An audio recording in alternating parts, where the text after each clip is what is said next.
ఎవరికి ఇద్దాం? నువ్వే ఎవరికైనా ఇద్దాం. ఎందుకంటే ఢిల్లీకి పంపిద్దాం. ఎక్కడైనా పోతాగా ఢిల్లీకి కాదు పోయేది, పూణే పోతాను.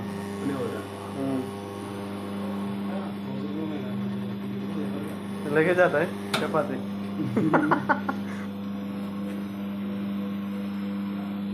పిండి ఒకసారి ఉడుకొని పెట్టుకుంటే తయారు పెడితే చపాతి పర్ఫెక్ట్గా వస్తుంది.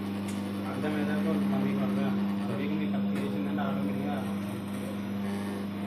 అప్పటికే తెలిసింది కానీ ఈ పిండి విత్తదాంగా ఏం కలిపితే విత్తడం అది కాకుండా చేసుకునే పద్ధతి మనం మడత వేసి ఇస్తామని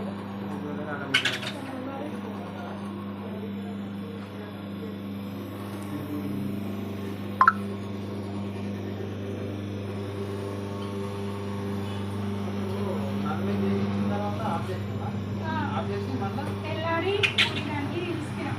3 పూరీలు వచ్చినాయి. 4వ పూరికి ఇది ఆగిపోయింది, ఇది ఆగిపోయింది, ఈ రోలర్ ఆగిపోయింది.